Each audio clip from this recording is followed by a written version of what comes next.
And welcome back to the program. Thanks very much for joining us here on this Friday edition of Open Line. As advertised, joining us live in the studio now is the Premier in waiting, Mr. Frank Coleman. Mr. Coleman, thanks for joining us this morning. Nice to see you. Great to see you, Paddy. Of course, there's a lot of issues that people will want to address through phone calls, emails, and tweets today. What we're going to do is, the game plan is to open it up to the callers, but I do indeed have some issues that I'll make sure we address as opposed to going down the same road repeatedly with some callers, which is a potential here on the show. But let's get it going this morning. On line number 3 with Maxine. Good morning, Maxine. You're on the air. Oh, good morning. Good morning, Paddy. Good morning, Frank. Good morning. Frank, this is Maxine Tipton calling. A voice from the past. I worked with you at Newfoundland Hydro many years ago. Oh, I remember you, Maxine. Yeah, in the financial planning department. How are you? I'm good. Now, Frank, my question to you is, as the Premier in limbo, have you lost your freaking mind? No, I haven't lost my mind. This is the right thing to do, Maxine. This is a great time in our province's history. It was a great time for me. I had a career at Hydro. I had a career in consulting. And then I went back to the family business, and I spent 28 years there. So, this is the right time for me to give something back to the province, and so here I am. But my God, Frank, you need the hide of a buffalo. I remember, as I recall, you were the kind of guy, it's a low-profile kind of guy, a relaxed demeanor, so lovable, very compassionate. Now, I know these are all good qualities to have, but are you prepared for the criticisms and the constant lambasting that's going to come with this crowning? Now, don't get me wrong. I know you have 7 children, and you've got the skin of a rhino. But are you having a midlife crisis? Maxine, I'm really eager to do this, and was willing to take whatever collateral damage came along with it. But there really are no big issues that are in my background. I think I'm well qualified to take this job. I'm excited about it. I'm looking forward to it, and can't wait. I know, I don't know, I guess you remember Libby. Maxine, do you have a specific question on any specific issue for Mr. Coleman this morning? No, I was just wondering why he wanted to take on this brutal job. Well, not everyone's cut out for it, for sure. I appreciate your time and your comments this morning. Thanks, Paddy. Thanks very much. All right, bye-bye. Okay, bye-bye. Let's get some of the issues that have been making headlines in the very recent past regarding some of your business involvement in the past. Humber Valley Paving is in the news. Now, I know you've said that you cannot pass comments on it because you have closed you've done away with your shares and your interest in the company. A couple of things. When it comes to being removed or the bond being released based on the Labrador paving contract, you say you can't pass comment on it, but I have a very specific question on it. Were you still in an ownership position, even though you were removed as a director, were you still part of the ownership group when the bond was returned so that you did indeed benefit financially from that decision by the government? No.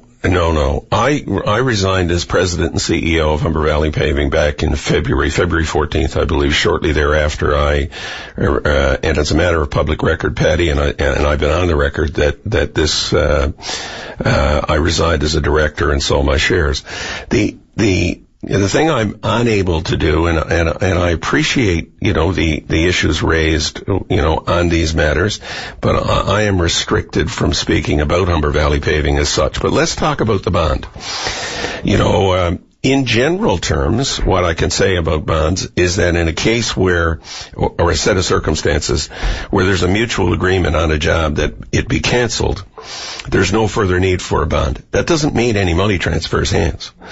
It is a cancellation of a bond, and it is not a payment to a company that posted the bond. There's no money transfers, period. So, that should be said, and I can say that, the way the bond works. When it comes to the issues of not being able to talk, is that just part of the clause in the terms of sale where you have been told and you've agreed to not discuss any of the operations of Humber Valley Paving? The new owners of Humber Valley Paving, obviously, when we signed agreements, have certain restrictions, and it would be imprudent for me to speak about another person's business at this point. At the time while you were at the helm, one of the other stories surrounding Humber Valley Pavement is some of the small operations who are still waiting for payment for some of the services offered, whether it be for fuel or otherwise. How does that happen in a big company doing multi-million-dollar contracts? How are you at the helm and making those decisions where those people are still waiting for payment? When you sell companies, you sell assets, you sell liabilities. People buy them all the time, and, it is what it is. And, I have absolute confidence in the buyer of this company, absolute confidence that he will do the right thing for his company. And that's really all I'm allowed to say, but it is what it is there. When it comes to making these types of decisions, road work is just one example of big government contracts that are let throughout the season and throughout the year. At the helm, which you will indeed be here very soon come July, how do you approach whether or not to forgive bonds, have them released and returned, payments offered to companies that have done partial work or satisfied part of a contract of what they have with government, whether it be road work or otherwise, because it's a tricky piece of business. It's not only the money that's changing hands, it's also the need for the people to have the road work done in this instance. So how do you approach that? Because many people say this bond would not be released, the forgiveness would not have been shown to someone had they not been the premier and waiting formally the head of that company. So how do you approach those issues yourself? Look, I have been in that business, or was in that business, since 2007. And the people at the Department of Transportation are very professional, very, very faithful to the terms of a contract. And, they're governed by the Public Tendering Act, and they're governed by the contracts that you sign. And, if circumstances arise where there's an opportunity to be reasonable and say, look, we understand that a set of circumstances may have occurred and we're going to terminate this contract for a whole bunch of reasons, they would do that with the best of knowledge and the best of advice. So, I absolutely don't believe for a minute that there was any connection between me gearing up to run for this premiership and the consultation and negotiation on this contract. You, of course, yourself personally have been removed from the directorship or any ownership, but does anyone in the family still have an ownership interest in Humber Valley Paving? There are two people who, as a matter of public record, are directors, and I believe their shares are now sold as well. Let's go back to the phones and take another greeting from caller on line number 4. Good morning, Marjorie. You're on the air. Good morning, Paddy. Thank you very much for taking my call. My pleasure. Question from Mr. Coleman. I don't have a question, but I got some advice. Get on VOCM open line shows all you can. The best place to get your point across and become well known is to stick with VOCM, and they won't do you wrong and you'll do okay. Thank you very much. And I want you to do me one favor. There's a caller that rings in the open line, Leo Seymour. He's a fisherman. Yes. And I would like, please, sometime on your round, if you can come in contact with him, and please listen to him, because it breaks my heart every time he comes out and open line. He's so knowledgeable as a fisherman, and so that when you become premier or leader of the party, that when you go to Ottawa, you'll be able to take Leo's story up, because the fishery is one of our greatest resources. It is so. And anyway, God bless you, and I'm in the party, and when we get around to it, we'll do all we can to help you to get where you're going to, and thank you for sticking with and being so brave. Thank you so much. And anyway, thank you, Paddy. Thanks, Marjorie. I told you about forgetting Myler since I got to know Tom Marshall. Appreciate your time this morning, Marjorie. Okay, thank you. Okay, all the best. Bye-bye. Bye. One of the words that's going to dog you, and it already has begun, is yesterday when Premier Marshall shuffled his cabinet, the release from the Liberals spoke to the unelected Premier. And now you're about to inherit that particular classification, is the unelected Premier. You didn't have to face any competition inside the PC race. I mean, and I will grant that that's no fault of your own. Someone was removed and someone withdrew. But When it comes to the unelected business, your plan when we last spoke was that you were going to tour around the province, get people to have a look at you, get to know you a little bit more. Premier Marshall intimated the same circumstances. When the AGM and the convention come and go, is it your intention to immediately seek the seat in Humber East and that you'd ask Premier Marshall to step aside immediately so that voters can indeed get their first attempt to judge and to review your potential as a candidate? Paddy, my plan right now is still the scripted the way it is. I am going out to every nook and cranny of Newfoundland and Labrador. And last week I was in Stephenville, Port-au-Port, Flat Bay, Jeffreys, Robinsons, Stephenville, all up and down that Bay St. George. And, it really is an amazing opportunity for me to get to know what the issues are right at a community level. And I've had, I did the same thing down the Bonavista Peninsula. So I'm not moving off that script till July. That is what I'm doing. And for, I think, the best of reasons. After July, the July 5th convention, and presuming, I'm endorsed by the party, I'll be the premier-elect. Or the premier, and I would want to be sworn in immediately, as within a very short period of time, a week, days, whatever, can be managed, and then begin to move to plan a by-election so that I could be elected to the House. And that would come, that's one of the things that people have a problem with for quite a long time here now. They say that Miss Dunderdale wasn't elected, even though she didn't even go back to the polls in the general election. Same thing with Premier Marshall. Are you worried about how those optics and that constant, this will be the message from the Liberals and NDP. So we have an unelected person running the province. The optics of it are obviously poor, and the politics of it are maybe questionable strategy. How concerned are you with that? And do you see the benefit of going immediately to the by-election to get that out of the road? I don't know if it's bad optics as much as it's the logistics of how this has unfolded. We had a race, and the race sort of fell apart, and now we're July 5th. We have this convention, and right after July 5th, you get sworn in, and you're right in the middle of summer vacation. So there's a practical, logistical aspect to running elections, and I would think that by-election would occur sometime in the fall of that year. This year, sir. Well, I assume so too, and that's going to be one of the issues that chases around the PC party, given how things have unfolded. We are going to take a very quick commercial break. Thankfully, we have some callers waiting in the queue. We appreciate their patience and taking the time to call us this morning. When we come back, more questions for Frank Coleman. Don't go away. Welcome back to the program. Let's go right back to the callers. Line number 1. Good morning, Ray. You're on the air. Good morning, Paddy. Good morning, Mr. Coleman. Morning. And how are you this morning? Fine, thank you. Very good. I'm Ray, as you say, from Conception Bay South. And I'm sure you've seen this challenge in your future job as Premier of this province, and that is the provincial budget deficit. I think right now it's approximately $10 billion, with $1 billion headed in the budget that was brought down in April. And of course, a part of this deficit is the unfunded pension plan, creating maybe approximately 70% of this deficit, and growing annually, actually. So, that's a monster that certainly needs to be caged. So I have 2 questions related to this.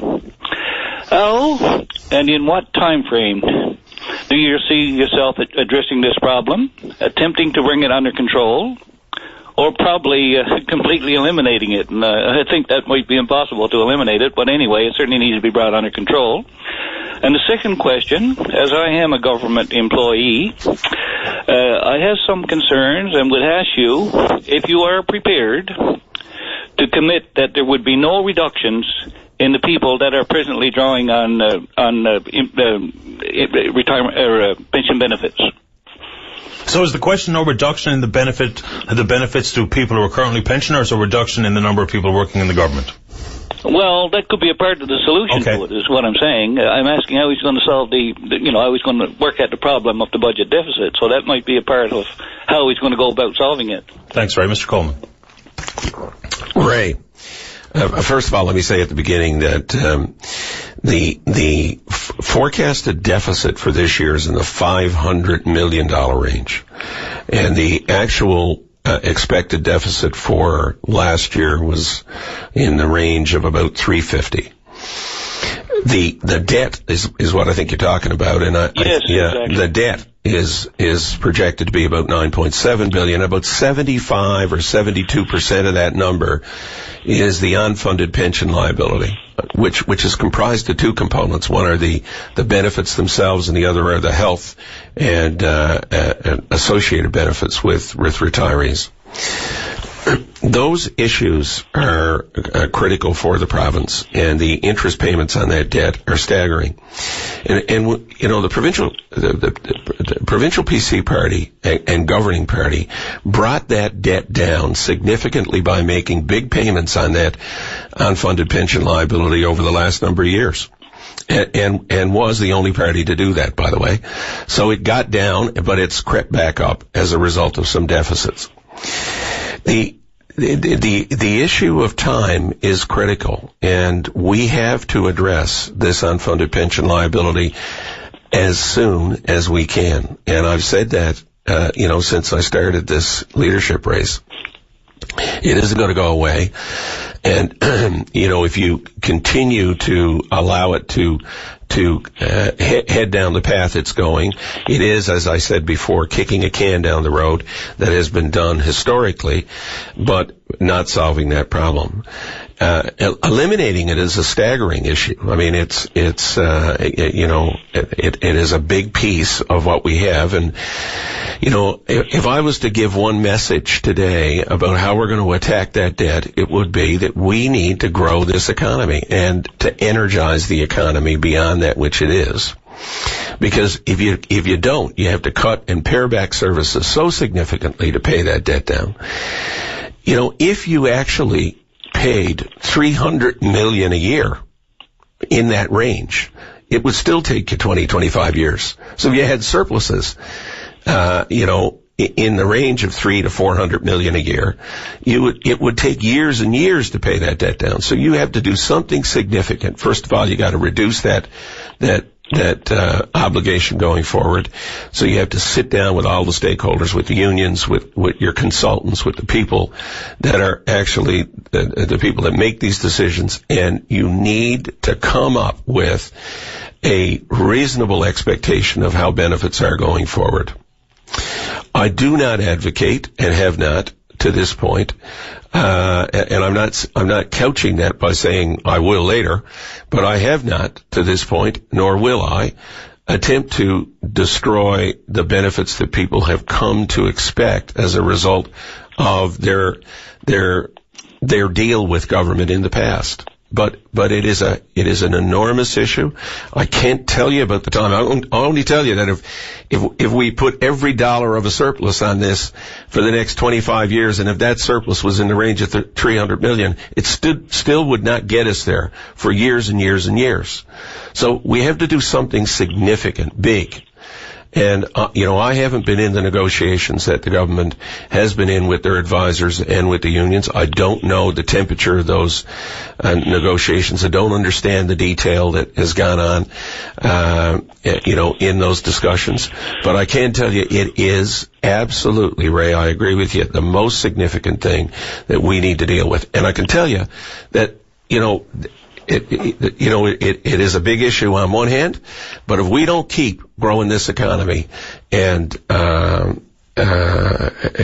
keeping it firing on all cylinders, we will have issues with respect to that, mounting deficit. Debt. Yeah, just to clarify the second question that I asked, are you sort of making some sort of commitment in line with people that are presently, on pension benefits? What I'm saying, well, I don't know. I've been on the outside looking in. I don't know what the negotiations have been, with Charlene and Premier Marshall. I have no concept of what they're discussing, but I'm just saying from a fairness point of view, it is very awkward to take, John and Mary's pension that they worked a lifetime for, and then start stripping benefits away now, they've built their lives around this, and, they're in their retirement years. So very difficult to do that. Okay. Thank you very much. Thanks very much, Ray. Yeah, bye. Take care. All the best. Let's get another question in here before we go to the break. It's interesting, and it's good timing for Nora's call, because you're talking about diversifying the economy, growing the economy, creating those jobs. That, to me, between the age demographic that we're facing here in the oldest province in the country, and what the growing gap between rich and poor is going to be critical stuff. Let's go to line number 2. Good morning, Nora. You're on the air. Yes, good morning, gentlemen. Good morning. Great show. How could I miss it? Well, anyway, I just want to elaborate on a few things, and I'm sure I wouldn't want to put no personal things about pension, because I'm going down to pension now. I find it very deplorable, especially when they don't have it in their expertise, saying that I only worked a couple of years, and I raised up 4 children myself, and one of them works for Frank. Well, and he got great respect for Frank. And so I would set Frank to be the premier right quick, because if he can handle the business, he can handle someone like me for a customer. Well, there you go.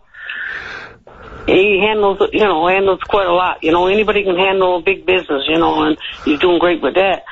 But specific question for Nora? Nora, do you have a question for Mr. Coleman? The question is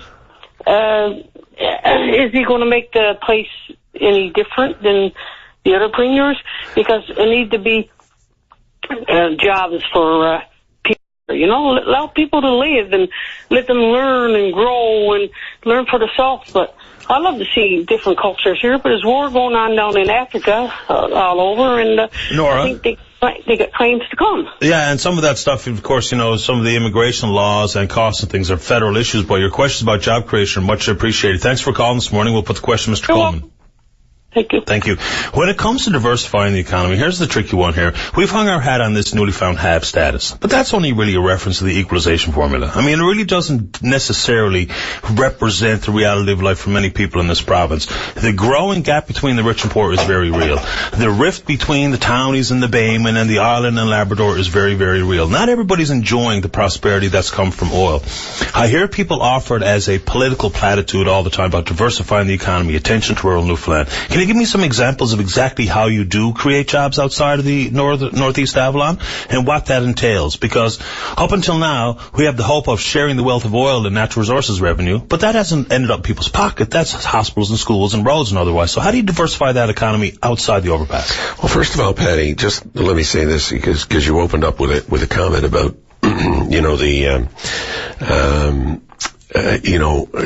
platitudes about how the economy is doing. I mean, right now this year, we've got about $11 billion in investment in this province. Mm-hmm. More than twice if you add the other Atlantic provinces together. So, things are happening here. It is a buoyant economy. But I agree with you. It isn't going out to every nook and cranny of this province. It is going in investment in schools and buildings and in roads and infrastructure, bridges, etc. And it has to, because a lot of that infrastructure was very old. And, we just announced that we would support the construction of a new hospital in Corner Brook with a radiation unit. So, spreading this out to all parts of the province is critical. Absolutely, I agree with you. And, I think one of the messages that I've been continuously reiterating is that everybody matters. Everybody matters. And when I go out to these rural communities and talk to them, the people that I met in Bonavista, 3 ladies down there who walked up to me at a meeting, when we were down in the middle of this campaign, and said to me that, they were so appreciative of the fact that this government was going to commit to a dialysis unit, because they have to take somebody for 5 days a week and put them in an ambulance and transport them for an hour and transport them back. Healthcare is huge to the people of the province. Healthcare access is huge. And I think that, that is a prosperity that we can't take for granted. We can't discount. Small businesses, if I summed up what people in rural Newfoundland have been telling me, we need, people to fix our roads. We need people to, help us with infrastructure investments. The government of Newfoundland and Labrador needs to invest money so that we can attract businesses. So you need to take some of the services that currently seem to them concentrated in St. John's or the Avalon and consider moving it elsewhere. But I mean, that's, the concept of if you build it, they will come. Whether it be keeping schools in small communities or whatnot. But then there's also a lot of people across the country that are seeing rural Canada and certainly rural Newfoundland and Labrador they're not keeping up with the urban centres. So when we have a spend, whether it be dialysis unit in Twillingate or Bonavista or a new school being built in a smaller community, does that necessarily constitute a wise distribution of the wealth? I mean, can we have a province that looks the same way it does today in 20 years? Will we have all of these rural communities still alive and existing? And if not, how do you continue to invest in some of that smaller stuff and hope that they do? Because crossing our fingers and hoping for rural Newfoundland has not proven to be very helpful or hasn't worked so far. So how do you create a job? Because that's the trick, isn't it? For me it is. If they don't have a job, they may have a great hospital, but if they don't have a job, people won't stay. The young families won't stay. You'll never attract anyone just because you have a hospital and a school. They need a job, something to go to. So if the fishery is waning and jobs are waning and earnings are sometimes down for some of these people, how do you create a job outside the overpass? Because that, I've never heard a legitimate answer or one with some real details associated with it. How do you do it? Look, if you look at the fishery and you look at how where those people are employed, it's all in rural Newfoundland. It's in the bays and the harbors of the province. And, this shrimp fishery issue that came in with this LIFO problem, I mean, it has dramatically affected shrimp fishers on the Northern Peninsula. And so that is impacting rural Newfoundland. Yeah, but that's preserving a job. Like redressing those is just preserving a job, not creating. Well, a lot of those shrimp fishermen were growing their business. Mm-hmm. They were growing their business.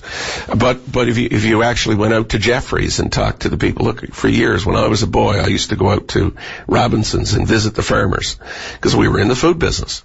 And, there was a buoyant farming business in Robinson's and Codroy and Jeffrey's and St. David's. And it's decimated.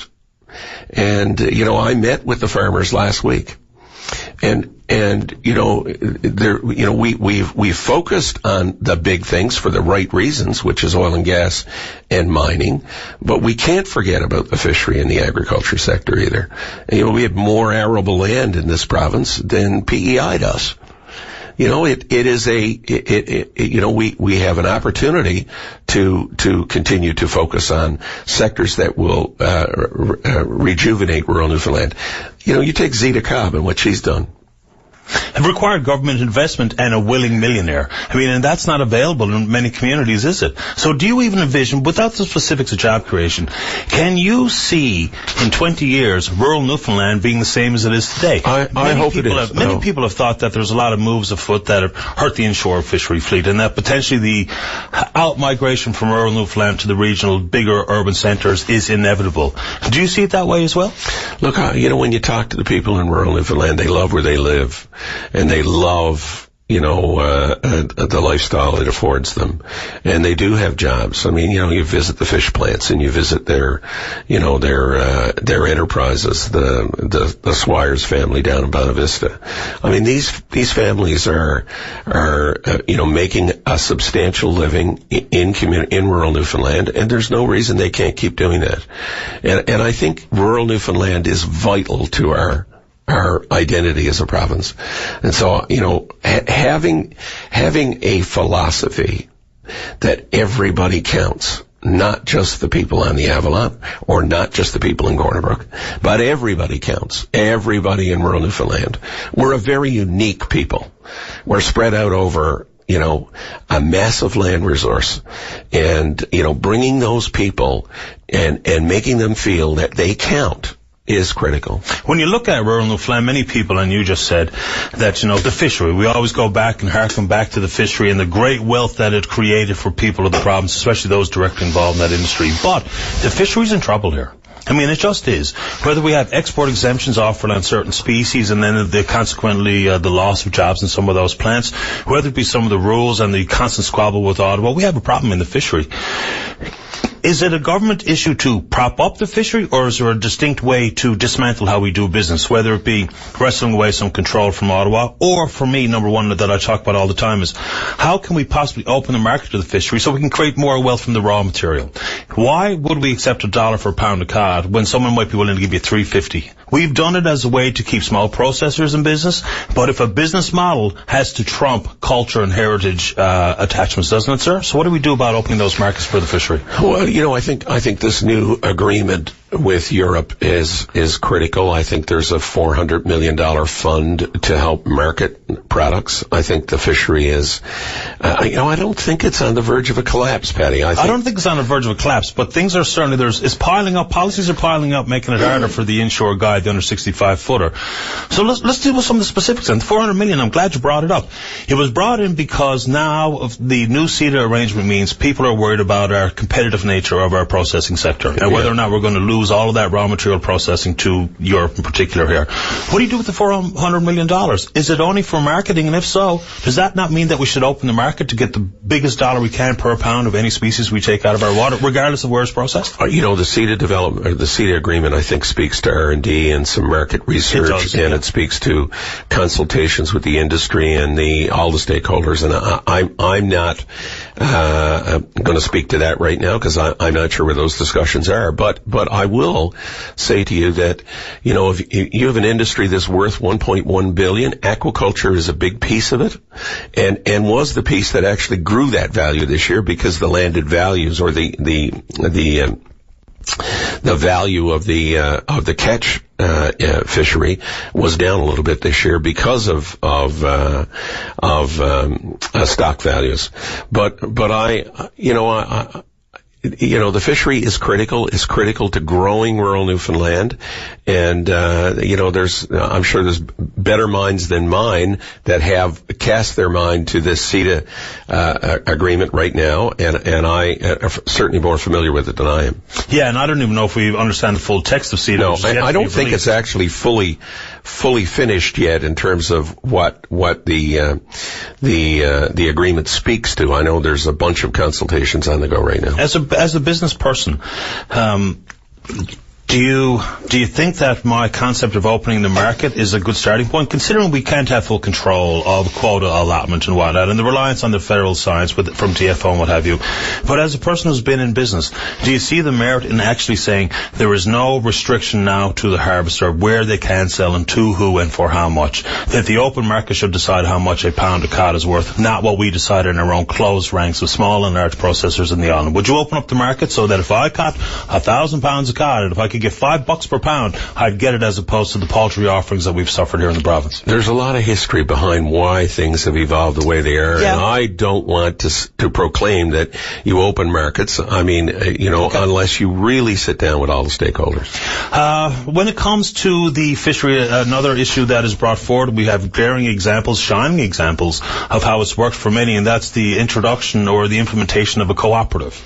It's worked for Labrador Shrimp, it's worked for Fogo Island, and I think it could be a model because it's such a divisive industry. Everyone's got their own agenda. We always talk about stakeholders getting into one room. Every time we've done it with the fishery has been a complete boondoggle. We've rejected the memorandum of understanding that went through. The consultation process has generally ended up with nothing proactive being done.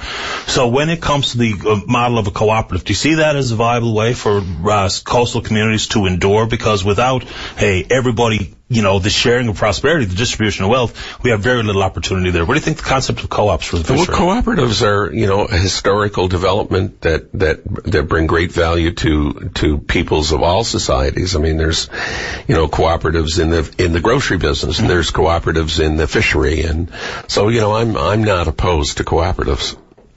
Do you think that that's a model that works when we have such a huge disparity? Like if I have a big shrimp quota and a big license and a couple of trawlers, I might be bringing in a lot of GDP contribution, but a lot of people in my community do not share in the wealth, just like the oil business. Is it better to have those people who are not sharing but willing to settle for 17 weeks a year in a plant, possibly as their best hopes for an annual earnings? Is that better than maybe everyone involved equal share of the pie? I think, Paddy, what you have to realize is that the private sector is an integral part of driving an economy, and however that's organized, and if it's through cooperation, then fine. If it's not, then that's fine too. I mean, people go out, they invest money, they take risk, they go out and ply their trade and bring back the resources and process them in a fish plant. That they're all entrepreneurs, whether they're formed as individuals or as cooperatives. It is. I don't think there's any one form of organization that trumps another, but there are circumstances that allow cooperatives to make a contribution to society. Let's get another call here, chime in from Barry. And this is a subject that has been really controversial, and the federal government has been obstinate in their position on that search and rescue. Let's go to line number 3. Good morning, Barry. You're on the air. How are you doing today, sir? Fine this morning, Barry. A question for Mr. Coleman. Yep. I'm calling this morning to ask what you plan on doing in regards to when you become premier in calling inquiry into the death of Burton Winters. We had no cooperation out of the current government that's in place there now in calling one. So, a new set of hands, new set of eyes, new set of ears into this situation here. Where this family still has no answers. Just wondering what your stand is on that. Barry, that first of all, let me say that was a tragic incident, and search and rescue is a key issue for this province. I think that getting into the face of the federal government and asking how they can beef up search and rescue to avoid those types of horrific events is absolutely critical. I can't say I know what has been done with respect to investigations up to this point, but I can say that an effective search and rescue effort in this part of the country is absolutely needed, and we need to sit in front of those guys and ask them, to certainly put it to a standard where that type of incident would never happen again. Yeah, I think this is one of the things that sunk the PCs in the polls is the lack of wanting to go forward to probe into it very deeply and call the inquiry. And the general public, along with the family, wanted this inquiry, still wants it. So the answer to the question is kind of what we need, I guess.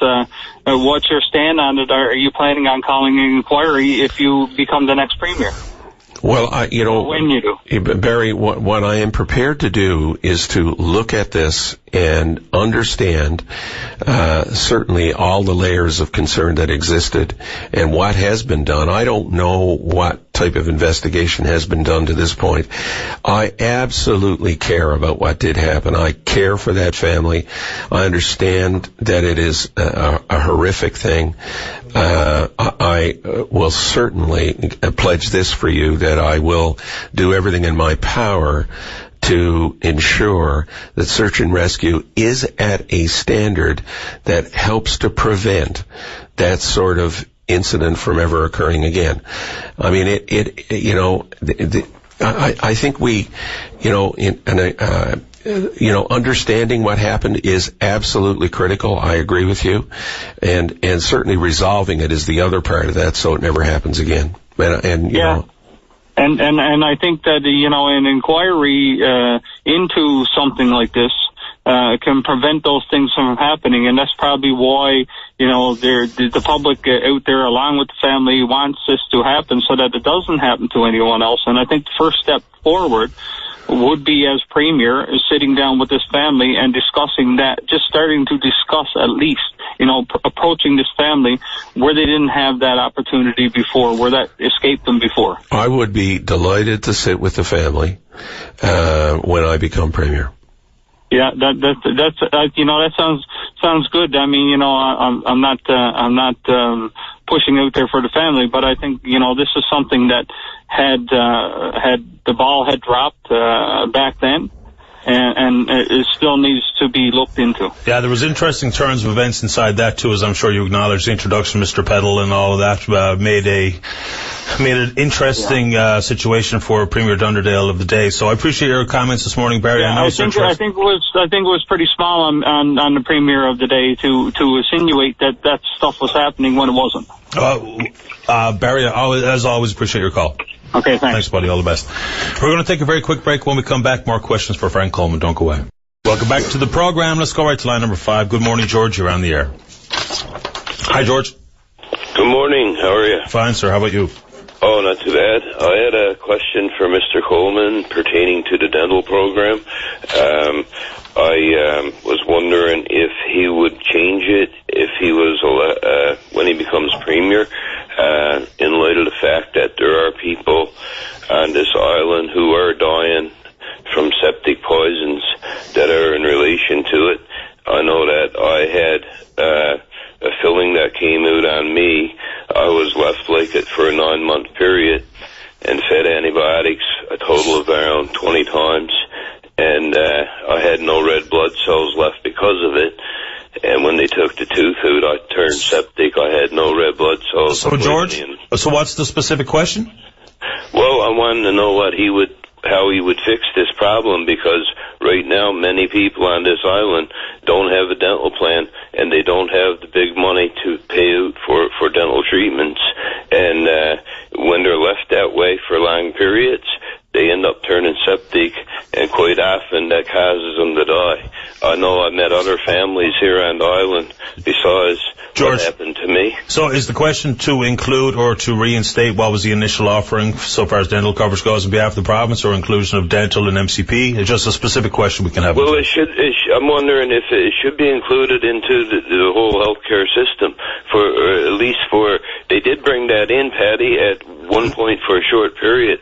And I mean, I know the cost of fixing it. It was about $60,000 to fix me. I had 3 emergency surgeries. George, we won't get too deep into your own specifics, but it's a fair question about the inclusion of dental health, because we do know it has a direct correlation with people's overall health. I appreciate your comment from Mr. Coleman this morning. We'll get him to respond now. Thank you. Thanks. All the best. So, Mr. Coleman, it's an interesting one. For a long time, there wasn't even a dentist on the Northern Peninsula. Between Port au Port and St. Anthony, no dentist. And people are genuinely concerned about access to that kind of healthcare provision and the costs associated with it. We all know how prohibitive it is sometimes to get work done. And I don't mean getting some veneers, but I just mean general attention to your overall health because of your teeth. Is that something that needs to be required or introduced as part of the general offering of the quasi-free healthcare? The per capita expenditure on healthcare in this province is several thousands per person higher than the Canadian average. And I think the province is doing a good job of trying to spend money in the very best places it can. And, it can't do everything. It tries. And it's being criticized, actually, for doing as much as it does. I mean, we have people that have ready access to community health centers and to emergency centers. And it's costing us, Paddy, 39% of our overall budget goes to healthcare. 39%. And the revenue from our offshore oil is substantially less than that in terms of overall potential revenue, right? So, I don't really know, what the reasons were in the budget for, what they did regarding dental care. And governments have to make choices, and, regrettably, the choices don't always benefit everybody, but they have to make choices and they're still running a deficit. So, well, and with the absence of a health accord now, we have potential huge problems problems coming with maybe what will be a decrease or absence of federal health transfers. So we don't know. That's yet to be developed. On healthcare and the budget, the government's position was quite clear about the no need of radiation unit in Corner Brook. And then all of a sudden they'd offer many reasons why, whether it be the number of people that it could service. You know, we look at the World Health Organization, they say a radiation unit and PET scanner per 1 million is sufficient. Now we know that can't do us here, but then the government very quickly turned around its opinion on it, and I think it cost Minister Sullivan her role as the Minister of Health. You came out to support the need of a radiation unit in your hometown. For me, we've had this conversation somewhat in the past, is investing in healthcare only makes sense when the population can't sustain it and it's a real distinct need. Why have a radiation unit in Corner Brook? A lot of experts, so-called experts, have said that they didn't, including the government itself, said there was no need of it there, so why do it? You know, the bit of research that I did on this back when I met with the committee in the Corner Brook area, and this is a committee that represented the whole West Coast, right, the Northern Peninsula, the works.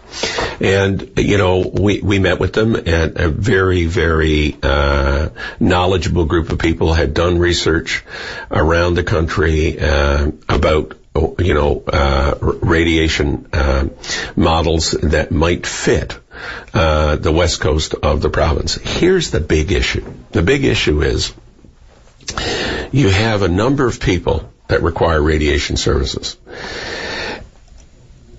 Are they all going to take advantage of it, given the fact that they have to leave their home on the west coast, come into St. John's for 6 weeks, leave a loved one, somebody sick, leave, their job, whatever it is, and come in here and get 6 weeks treatment, because that's basically what it takes, and then come back. It was depleting their savings. It was, some of them were arguing that they wouldn't do it because they had to leave an infirmed family member.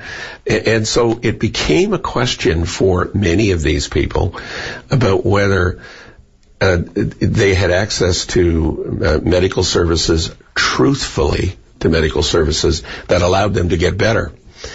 And, the argument is that is there a model where they could avail of those services and really in Western Newfoundland and serve that whole Western region? And I think there is a model to do that, and there are examples of those models in the country. And some of that could include, like, for instance, Mr. Barry, your one-time competitor, said it could be a lot less costly if you renovate, introduce some new services, save a bulk of the money that's going to have to be directed towards construction of the hospital. He suggested that there's maybe some opportunity to look at that, renovations, inclusion of new services without building a brand new hospital. Your comment? Well, Bill had a view, and I didn't share the view. Bill's view was that you renovate a hospital that potentially had asbestos in it, and he wanted to evacuate a graveyard and expropriate the land that a significant graveyard was in order to build a parking lot and to expand the hospital, and then also to remodel, to re-engineer. That would have taken a long time. And right now we've got a hospital on the books in planning stages. We've got the land developed, and it is needed for the entire west coast of the province. And I just didn't share that view. We are going to take a break for the 10 o'clock news. We do have many callers lined up and in the queue. We appreciate their time and patience. But make no mistake, those of you who have been waiting for some of the key questions regarding the biggest capital expenditure in the history of the province, Muskrat Falls, Mr. Coleman's involvement with the mayor as a subsidiary here in the province, that is going to be on the table, as well as issues of your choosing. We're taking a break and then we're coming back. Welcome back to the program. Now, I'd like to get another couple of callers in. Mr. Coleman is only able to join us until 10:30, so a couple of calls, and then I have some distinct issues that we must deal with this morning. Let's see here now. Let's go. See if we get a couple of quick ones here, line 4. Hi, Tom, you're on the air. Hello? Sir, you're on the air. Hi. Hey, Paddy. Thanks for taking my call. My pleasure. Question for Mr. Coleman. I have a quick question about the Humber Valley paving issue. You broached the topic before, but I didn't quite get the question in that I wanted. Which is what? So the question is, so basically this contract was dissolved on March 21st, and then about a month later, Humber Valley Paving issued a letter explaining that the Coleman and his family were no longer involved in the ownership of the company. So my question is very precise. Were members of Coleman's immediate family have an ownership stake in the company on March 21st when the contract was dissolved? And it's been asked, but go ahead, Mr. Coleman. Would you like to reiterate your comments to that front? On March 21st, any members of your family directly involved financially with Humber Valley Paving? Yes, there would have been, I believe, 3 members of the family. Okay, just wanted to get that on the public record. And do they still have any financial interest? I believe there would have been 3 people there. Yeah. I know that I had sold my shares and I was no longer a shareholder and I had resigned as a director, but I do believe that 3 of them were directors of the company at that time. And also ownership stake in the company. I do believe that, yes. Okay, thanks for clarifying that. Thanks, Tom. Great, thank you. Appreciate it. Bye-bye. Let's get another quick one in before I get to some issues that I've got to deal with here today. How about line number 1? Good morning, Dave. You're on the air. Hi, Dave. Paddy, good morning. Good morning to you, sir. Good morning, Mr. Coleman. Good morning. I got 2 quick questions for Mr. Coleman. My name is Dave Kane. I'm a member of the West Coast Health Care Action Committee here in Seymour Crossing. Mr. Coleman, in the Western Star on Saturday, Premier Marshall said the green light is given to the radiation unit for the new hospital in Cornerbrook. Does that mean the bunkers are going to be put in the sign off the new hospital to be built now? If it is not put in the sign off the new hospital, we're not going to get it now. Dave, my understanding is that if the Premier says that the radiation is going to move forward, then they will have to design the building to accept those bunkers and make all the appropriate engineering changes that are required. Okay. Mr. Coleman, are you willing to sit down with our committee and put your signature on this when you become Premier? I put you on the spot. Dave, I actually met with the committee. I don't know if you were there. No, I wasn't there when you met with the committee. Yeah, no, I did, and actually did issue a press release that evening after that meeting with the committee that I was in support of the radiation services being put in Western Newfoundland, and reiterated that at the rally that was held early last week, I believe, and that I actually had put it in writing. So I don't think I need to do it again, but I've already done it. So you got it in writing then? It was in writing that night. Okay. So, because you know how politicians change their minds when they get elected. Anyhow, before I go, and I'm glad Premier Marshall took Minister Sullivan out of healthcare because she was against us for radiation unit and a PET scanner for the West Coast. So I'd like to thank you for your time this morning, Mr. Coleman. Thank you. I will say, though, Paddy, that Minister Sullivan was a great minister of the Department of Health, and I wouldn't want anybody to think anything else. Well, she's put in an impossible position. She was defending the government's decision not to have radiation and conversation about PET scanners, and then when there's an about face or a 180, how could you possibly answer questions as to how and why? Because for me, from where I sit, the decision, the reversal of fortunes regarding the folks in Cornerbrook and the PC party was a political decision being made, and I think the same thing could be said for the Liberals and their quick approval of a radiation unit, because there's still glaring questions about how and where and why we invest in healthcare. Even though it's provision and the protection of our citizens, there's still legitimate questions to be asked. Every time I ask them, though, I'm the bad guy, but I'm getting used to that. Let's go to line number 3. Good morning, Sherry Gambin-Walsh. You're on the air. Good morning, Mr. Coleman. It's a pleasure to have this opportunity to speak with you. I just want to set the tone here. The natural course for young adults is to live with their friends and roommates as they attend post-secondary and get a job for financial reasons, probably until they're 25 or 30, and then move into a more individualized, independent living arrangement. We're finding that persons with disabilities, specifically intellectual disabilities, are being forced into seniors' homes and personal care homes, and this natural course doesn't happen for them. Adult children, there's extreme pressure on families in this province to care for their adult sons and daughters. There's a lot of barriers to get individualized living with support and additional barriers to keep it. What's your opinion or stand on this particular topic? Well, first of all, I understand and appreciate the struggle that families have with children with disabilities. We, in my life as an owner and a president of Coleman's, actually worked extremely hard to integrate people with disabilities into our business. And, we've I guess we would be considered probably one, if not the largest supported employment employer in the province, integrating these people into our enterprise. So it is an issue that I'm very empathetic with. I understand it. I understand the struggle that people have with trying not only to have these people, considered to be full and contributing members to the society in the province, but also to see them, realize their potential and realize their independence. So, I don't know, Sherry, all of the programs that are currently offered and where those deficits are, but it is an issue that has always been very close to me and in my business life and will be as I take on this new role. All right, thank you very much, sir. I just want to leave you with this, which I often say to the public, is what mom or dad has to pay a sitter to stay with their 18-year-old while they go get groceries. It is the parents of adults with children with disabilities. Thank you. Thank you. Thanks a lot, Sherry. Appreciate your time.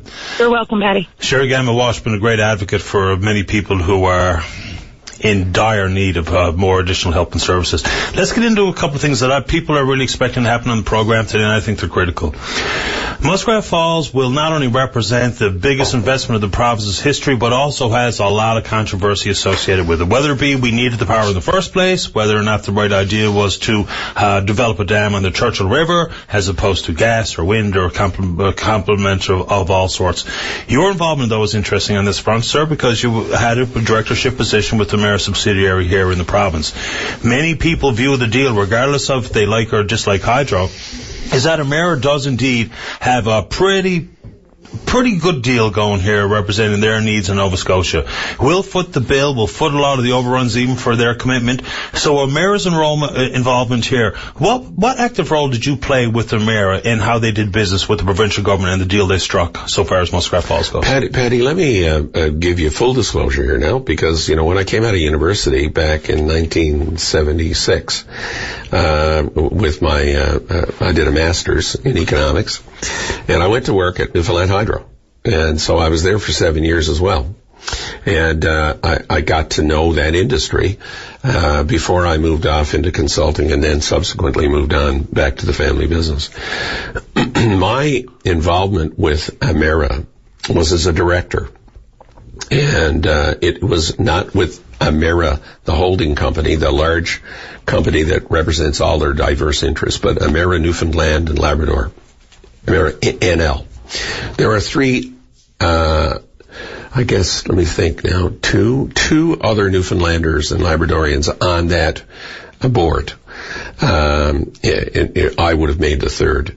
And we would have been providing governance oversight to the Emera Newfoundland executive team. And when I say oversight, they would have been negotiating on their own with Nalcor. They would have been negotiating on their own with their own government. They would have been representing themselves to the regulatory agencies in Nova Scotia at the time, and they would have been negotiating all of the other pieces of that puzzle that go into making up their contribution to that deal. There's some concern, though, about private investors staking some of our natural resources in the first place. Now, we do know that Emera NL and Emera, the big company, they have involvement and interest alongside of ExxonMobil at Algonquin and Star Lake, potentially control over water, pipeline, gas deals that we all know, and many people who are significant investors in the company know that is in the churn, and they're looking at it. What can you tell us about Emera's interest so far as those pieces of business go, and what do you know about the hopes of their home business proceeding offshore regarding gas? Because we all see it as being very real. We know there's going to be natural gas developed here in the very near future. What can you tell us about Emera's involvement and controlling interest? What I can't tell you is anything that Emera does I can only say to you that I was on their board, and I'm obviously, I had a fiduciary duty to them and an oversight duty, and with that duty comes a responsibility to keep the privacy of the affairs of that board of directors private. But I can tell you that Emera, and it's sort of like, trust me, but Emera is, Emera Newfoundland is a great partner in this specific development, to bring Muskrat, to bring 842 megawatts down, from Labrador, and to distribute part of that to Labrador. Emera is that partner. They were that trigger point that we needed to, make this project happen. So they contribute part of the cost. They're, they're taking so much of the power, and, they're in it. For a period of time, for a lengthy period of time. And they're building a big piece of that transmission facility, that maritime link. And Emera is our partner going forward, bringing that power and the ability of us to distribute that power down to the U.S. market. A fantastic partner to have. Absolutely fantastic partner to have. A fantastic contribution they're making to the project. And, look, I just want to take a second and explain this to you for a minute, Paddy. When you actually look at the really successful economies in the world, okay? The real successful ones are driven by a linchpin, that key cog, and that cog is oil, principally oil. If you look around the world and you say, where are the real buoyant, those blistering economies, where do they occur? That's energy. And despite the fact that some people might say, well, energy, that's dirty and it's not nice or whatever. It is what it is. It is an absolutely vital part of driving an economy. This country, okay, is what it is because, it has a tremendous series of resources. But make no mistake, energy is the big piece. Just think about this. If we can really get past the fact that energy is critical, because it is. And people talk about, we need to balance it. But we need to refocus on energy. Like, our drilling on the offshore is not been where it has been, the number of wells we've developed and drilled.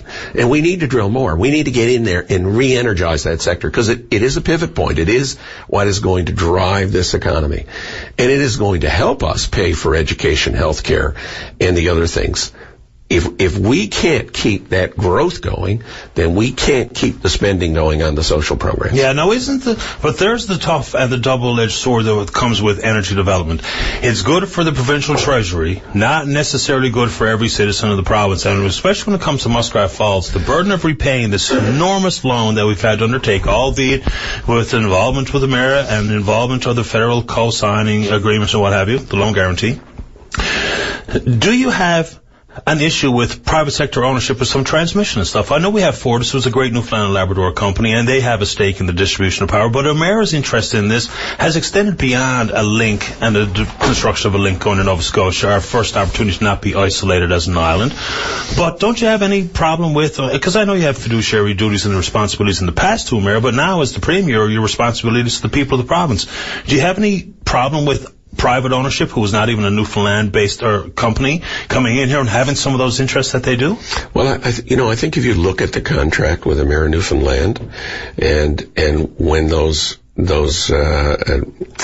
transmission facilities actually revert back to the province, I think you'll see that there was a very, very smart deal crafted between the province of Newfoundland and Labrador and its partner. It is a partner. It is a vital partner that helped make this deal happen. Yeah, we needed access. Look. But the link might not even have any life left in it when we get it back. That's another big problem that we don't talk about enough, though, isn't it? Experts around the world tell us that particular type of submarine cable may only have 35 or 40 years associated with it for its actual viability. So that's a problem, isn't it? Well, Paddy, look, if you take let's just focus on the importance of the link. Okay, what is the link doing for us as a province? It's allowing us to sell power to a neighbor, and that neighbor has been our partner in developing the independence that we've needed. Like, you know, we've always sort of, you know, we faced the upper Churchill contract, and everybody that's sitting in every living room in this province has had to look at themselves and say, you know, we've had to live with this for our entire lives. No more. This was so important what we've done. So vital. Like, it's got us off that dependence of being, of having to apologize and beg for a fair deal. We are now in the driver's seat. That access to the mainland. And that partner was critical, Paddy. Well, I mean, access was obviously going to play an active role given the stubbornness of the federal government to deal with Quebec and East-West transmission and whatnot. But when it comes to the sale of that surplus power, that money is going to go into the Treasury as opposed to help lessen the burden on the ratepayer. We do know there's a significant bump coming to our hydro bills, given what is repayment of $5+ billion in a capital loan. So should that money, which some estimate being $300 million per year up until however much, we'll see how the energy market proceeds, but shouldn't that money go to help me suffer my bill as opposed to into the Treasury for political decisions to be made? Your point of view on that? You know, if you actually look, I mean, Wade Locke at the university did a little analysis. I quote him because he's independent, right? He's you know, a professor of economics at Memorial, and he actually did a little study on, you know, what was the best alternative, and what he came up with, and this dates back maybe 2 years ago, that Muskrat Falls was clearly the winner. Clearly the winner. So the alternatives for us to meet our power demands were more expensive. And that would have affected your bills. But to quote Dr. Locke once again, he said that it was, you know, given what some people think was a limited evaluation of alternatives, he also said there's a breaking point where Muskrat Falls is no longer the least cost option. Now when we're facing delays, now we're facing cost overruns, as Premier, do you think there's not a distinct option and responsibility to have a good, solid second look here, given the cost overruns? If it was $2.5 billion to the good as the least cost option, once we approach that not being the reality anymore, isn't the duty of Nalcor and the Premier and the Cabinet to stop and reevaluate and make sure we're not going down a road that could indeed trip us up, as opposed to open up links for the sale of power in the mainland? Isn't that your responsibility to ensure we don't overshoot? To quote Dr. Locke, there comes a number where it's too much. $8 billion was the number I think he uses. If we're at that number, don't you owe it to everyone to make sure we stop and see what we're doing here and reevaluate? I absolutely do not believe we're at the number. We are so far away from that number. Look, you know, I think is it important to stop and look, though, and tell the people? No. Yes, absolutely. It is always important to, you know, look, when I become a Premier of the province, I mean, obviously this energy profile or this energy file, you know, is going to be extremely important to me. And, you know, I think that Muskrat is critical. It is, you know, if I was to say that, you know, is that the linchpin of where we get as a province? Is that what we're going to need to afford these programs that, you know, the people of the province demand? Absolutely, that's what we need to do. We need to do it. Look, I have this tremendous fear that the waffling I saw among some political parties about the validity of this Muskrat Falls project just frightened the death out of me. I absolutely believe that this Muskrat Falls project is critical. And when you actually carry through and look at the financial impact on this province, this will be the absolutely most significant, economically better off jurisdiction, in my view, in the North American continent. And to get to that point, there needs to be the repayment of those big bills, all right? So as a person with a master's in economics and a businessman, do you think that the oversight being offered to Muskrat Falls now, because not just by those who the Crown Corporation, Nalcor, we know there's good people working inside Nalcor, but inside of these big operations, so multifaceted, from engineering all the way down through the business model, do you see the need for enhanced oversight, independent thinkers and independent people to be involved with the independent oversight, not government civil servants, not members of Nalcor's current staff? Do you see the merit in bringing in that type of oversight for the comfort of the people? Because this is not the government's money. The government has ponied up a couple of $2 billion in equity, of which was my money, and the rate-paying obligation that I face is my money. So do you see the need for that independent oversight, if not only for political comfort or political expediency, but for the realities as a business person? You know, I think there is a lot of oversight right now. I don't know the extent of the oversight. I know there is a lot of it.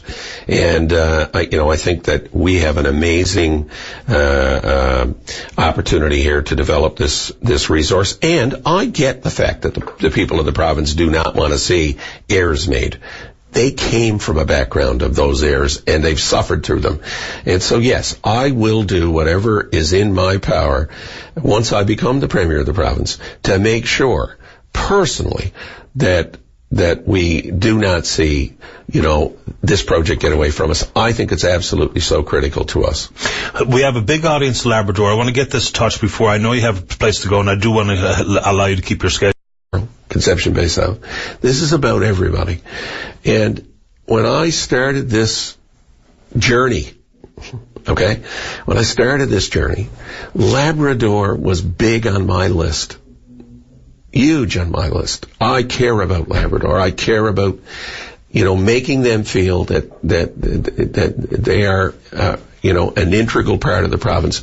I don't know what the reasons are they feel that disconnect.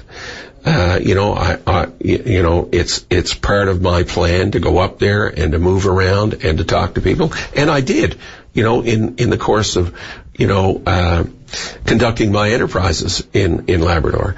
But, it is an absolutely, a vital part of my overall message to the people who are listening today, that look, if you were to actually sit back and say, well, really, what does he stand for? I want to re-energize this economy. Like, focus on energy as the driver. Okay, so that we can afford those social services. If you don't do that, you can't have those social services at the pace we've been giving them. Number two, everybody matters, including the people of Labrador. With that, everybody matters also comes in the form of representation. Do you think we got to get some money out of politics? Because it's one thing for yourself to be committed and have the good intentions that you're putting forward this morning, and Mr. Barry with his business successes and money behind him. But it seems like we have a limited pool of people with the opportunity to run for elected office. So do we need to get some money out of politics? And secondly, for fair representation, do we not have to do more to include women and other minority features, minority people in the representative, so say the makeup of cabinet and the legislature in general? So those two things, money out of politics and representing women and other minority groups inside our elected officials. Just explain to me what you mean by money out of politics. Well, I don't understand your question. Well, for instance, when the Liberal leadership race happened, those who finished in the top three all were able to come up with support amounting $300,000 plus all the way to $500,000. Yep. The benchmark for your PC party was $325,000, I think was the number they were saying they'd allow you to spend. That took 99% of people out of the running. And so do we need to do something about that for fair representation of all regions, including all walks of life, all socioeconomic backgrounds? And how does that include women and other minority groups who are currently underrepresented in our elected offices? I think it's a fair question. I think it's a fair question that the hurdle of that amount of money to mount a campaign precluded some involvement. Yeah, no, I think it's worth exploring. Yeah, same as corporate donations. Should we limit those similar to on the federal level? Because some people have. I think there are limits. There are limits. There are limits, but I think it's maybe and personal limits as well. I think the personal limits were $1,000 or $100. Just in the leadership race, I'm talking about the general funding of campaigns and what have you. So the money out of politics it's disenfranchised an awful lot of people. And quick comment on including more women. How do we actually do that? Because that's going to be important. How do we approach that issue? As I move through this and see that, we have, I think, 3-4 women in our caucus right now, and we do need to increase that significantly. And I would encourage any women listening out there that are interested to certainly make themselves known. I mean, we absolutely need more women involved. We do. I mean, we're underrepresented on a number of fronts, socioeconomic, gender, and otherwise. We've run out of time with Mr. Coleman. He has other obligations. We appreciate you coming in this morning, though, sir. Thanks for this. Thank you, Paddy. We're going to have another opportunity in the days and weeks and months to come to speak with Mr. Coleman. But thank you all. To those of you who didn't get an opportunity to join us on air with a question for him, hopefully you stay tuned and put your questions forward, and we will forward them along to Mr. Coleman. And we know full well that he and people involved with him on his staff will be listening. We'll get a response to the best of our ability.